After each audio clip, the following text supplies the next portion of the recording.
Good morning. It is Monday, June 8, 2026.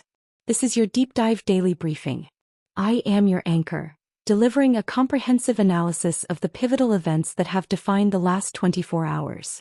We begin our broadcast on the world stage, where the strategic and political fallout of the military confrontation in the Middle East has reached an acute domestic flashpoint. Sunday marked exactly 100 days since the initiation of direct conflict involving the United States, Israel and Iran.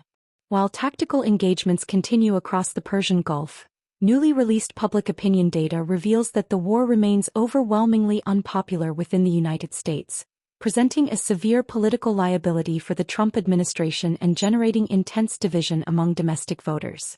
This political strain coincides with a sharp escalation in counterintelligence concerns in Washington, following classified intelligence briefs indicating that Israeli intelligence agencies have actively increased surveillance and electronic eavesdropping on senior American diplomats. These operations have reportedly targeted high-level figures, including top United States peace negotiator Steve Witkoff and senior Pentagon policy officials, as they attempt to map out a baseline framework to restore international maritime boundaries. Transitioning from the diplomatic crosscurrents of Washington to the legislative chambers of the global economy, nations are aggressively adjusting their sovereign administrative systems to insulate domestic markets from prolonged external shocks. In Seoul, the presidential office announced that the Republic of Korea President Lee Jae-myung has officially nominated Han Song-suk, the current Minister of Small and Medium Enterprises and Startups and former chief executive of internet giant Naver, as the nation's new prime minister. This high-profile nomination is designed specifically to drive an aggressive structural transformation of Korea's industrial footprint, positioning domestic enterprise to navigate a highly volatile international landscape. The urgency of this administrative pivot is mirrored across Eastern Europe, where the St. Petersburg International Economic Forum concluded its annual session, logging more than 1,080 commercial agreements worth roughly 6.6 trillion rubles, equivalent to nearly $90 billion, as regional economies rush to codify non-Western trade alignments amid systemic sanctions.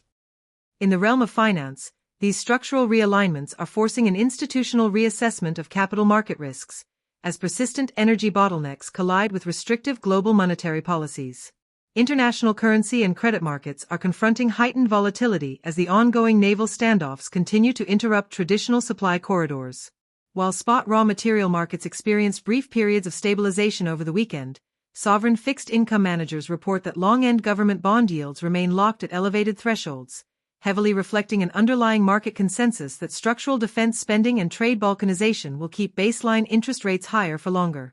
Financial authorities are advising multinational corporations to brace for a highly restrictive credit environment through the remainder of 2026, as central banks prioritize price stability over short-term market insulation, forcing investment funds to systematically redirect their long-term portfolios toward tangible, localized defensive assets.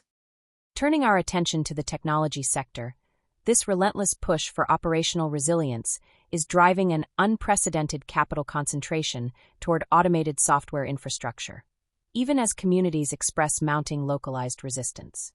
Tech conglomerates have accelerated their infrastructure investments, with a heavy focus on advanced generative computing architectures to automate global corporate logistics. However, this infrastructure rush is facing intense societal scrutiny, highlighted by a growing public backlash in major metropolitan areas, including a prominent civic campaign in Nashville over plans to construct a massive hyperscale data center immediately adjacent to the municipal zoo. This friction underscores a new commercial reality where technology leadership is no longer determined solely by software sophistication or capital abundance, but by a company's capacity to secure physical land, independent power access, and local regulatory compliance amidst deepening environmental and societal constraints. Finally, we look at the logistics and global transport networks that serve as the vital arteries of international commerce, which are now absorbing the permanent operational realities of a capacity-constrained global trading system. The U.S. Central Command confirmed that American military units intercepted and shot down 2 Iranian unmanned aerial vehicles that directly threatened commercial shipping traffic in the Strait of Hormuz on Saturday, proving that despite short-term diplomatic talks, the critical waterway remains a highly volatile zone. This persistent maritime instability has forced global shipping lines to permanently solidify alternative routes, keeping the Cape of Good Hope detour as the standard operational baseline for all Asia to Europe trade lanes through the third quarter. Logistics professionals report that this extended routing has compressed global container fleet capacity to near zero idle levels, locking in elevated transport costs and forcing retail networks to permanently accept high-cost regional inventory buffers as a necessary baseline cost of doing business. In summary, the global landscape is defined by the 100-day milestone of the Middle East war amid domestic political strain in the United States and counterintelligence friction with Israel, occurring just as South Korea nominates a new tech-focused prime minister. Capital markets are adjusting to elevated bond yields and non-Western economic pacts, while the technology sector faces public resistance to physical data center expansions, and the global logistics industry grapples with active drone interceptions and permanent maritime bypass routes. Based on the current trajectory, I predict that the 100-day milestone of the conflict and the ongoing interception of hostile drones in the Strait of Hormuz confirm that the high-cost global logistics environment will remain a permanent fixture through the remainder of 2026.